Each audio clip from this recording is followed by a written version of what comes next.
તાલુકાના ડિંડોલીમાં દારૂના અડ્ડા પરથી પોલીસને ભગાડવામાં આવ્યા। સોશિયલ મીડિયા પર વિડીયો વાયરલ થયો છે। હળપતિ વાસમાં સોનલ નામની બુટલેગરને ત્યાં ગયા હતા। પોલીસના લોકો ત્યાંને પૈસા નહીં આપતા બુટલેગર સાથે ઝઘડો થયો।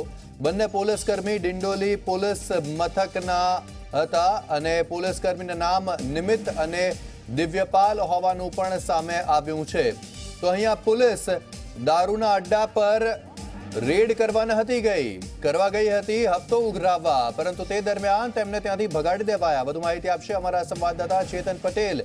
જી ચેતન, પોલીસ હપ્તો ઉઘરાવવા ગઈ હતી, તેમને ભગાડ્યા, શું માહિતી હાલમાં પ્રાપ્ત થઈ રહી છે?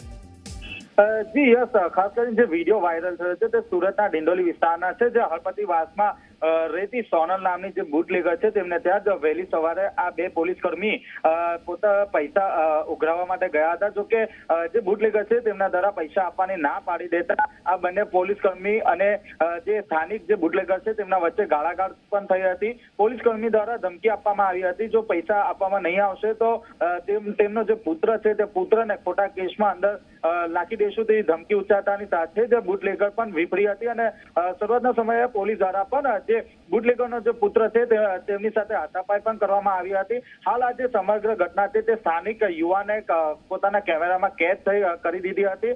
હાલ હવે આ વિડીયો વાયરલ થયા બાદ સુરત પોલીસ કમિશનર દ્વારા આ બંને જે પોલીસકર્મી છે તેમના વિરુદ્ધ કાર્યવાહી કરે છે કે કેમ તે અંગે હાલ અનેક સવાલો ઉભા થયા છે।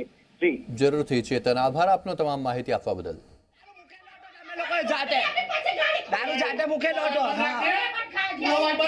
मारो मारो माधुरी ज्यादा फंसा हूँ आज पकड़ से तू लुक्खा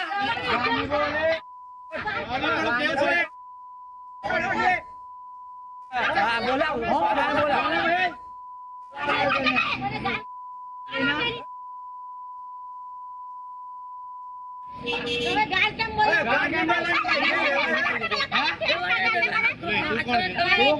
पूरा तू भी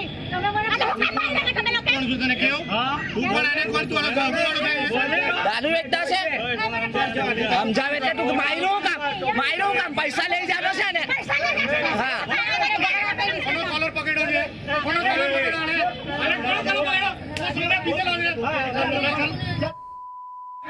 અરે કોલર પકડો નહીં પૈસા લઈ જાય છે ને